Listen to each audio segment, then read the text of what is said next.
ತಾಲೂಕಿನ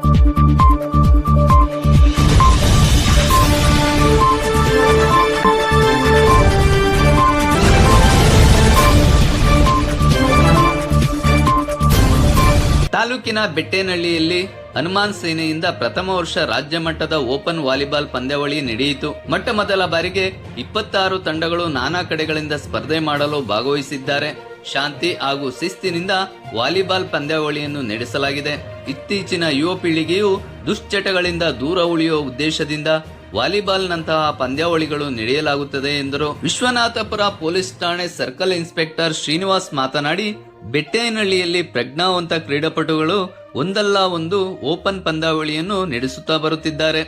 18 ವರ್ಷ ಮೇಲ್ಪಟ್ಟವರು ಓಪನ್ ಪಂದ್ಯಾವಳಿಯಲ್ಲಿ ಭಾಗವಹಿಸಿರುವುದು ಸಂತಸವನ್ನುಂಟು ಮಾಡಿದೆ.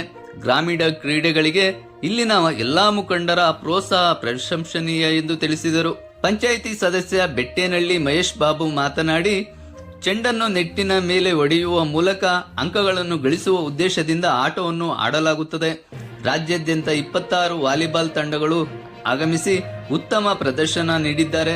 ಪ್ರಥಮ ಬಹುಮಾನ ಕುಮಟಾ ತಾಲೂಕಿನವರು 15,000 ನಗದು ಟ್ರೋಫಿ ಪಾರಿತೋಷಕ ಪಡೆದು ವಿಜೇತರಾಗಿದ್ದಾರೆ. ದ್ವಿತೀಯ ಬಹುಮಾನ ಬೆಟ್ಟೇನಹಳ್ಳಿಯ ಯುವ ತಂಡ 7,500 ನಗದು ಟ್ರೋಫಿ ಹಾಗೂ ಪಾರಿತೋಷಕ ಪಡೆದು ವಿಜೇತರು ಸಂತಸಪಟ್ಟಿದ್ದಾರೆ. ತೃತೀಯ ತಂಡ 5,000 ರು ನಗದು ಹಾಗೂ ಪಾರಿತೋಷಕ ಹಾಗೂ ಟ್ರೋಫಿ ನೀಡಿ ಗೌರವಿಸಲಾಗಿದೆ ಎಂದು ತಿಳಿಸಿದರು. 19 ಓಪನ್ ವಾಲಿಬಾಲ್ ಟೂರ್ನಲ್ಲಿ 26 ತಂಡಗಳು ಬಂದಿದ್ದು, 26 ತಂಡಗಳಲ್ಲಿ ಈಗ ಮೊದಲನೇ ವಿಜೇತರಾಗಿ ಕುಮಟಾಯಿಂದ ಬಂದಿದ್ದ ರಮ್ಯಲಗ್ನ ತಂಡ ಮೊದಲನೇ ಸ್ಥಾನ ಹಾಗೂ ಬೆಟ್ಟೇನಹಳ್ಳಿಯ BT ಮೇಲಿಂದ 2ನೇ ಸ್ಥಾನ ಹಾಗೂ ಬೆಂಗಳೂರು ಪ್ರಾವಿಡಾರ್ಸ್ 3ನೇ ಸ್ಥಾನವನ್ನು ಪಡೆದುಕೊಂಡಿದ್ದಾರೆ ಸರ್. ಯುವಕರು ಮತ್ತು ಗ್ರಾಮದ ಇತರೆ ಹಿರಿಯರೆಲ್ಲ ಸೇರಿಕೊಂಡು ಗ್ರೌಂಡ್ನೆಲ್ಲ ಕ್ಲೀನ್ ಮಾಡಿಸಿ ಒಂದು 15 ದಿನದ ತಯಾರಿ ನಡೆಸಿಕೊಂಡು ಎಲ್ಲ ಒಗ್ಗಟ್ಟಾಗಿ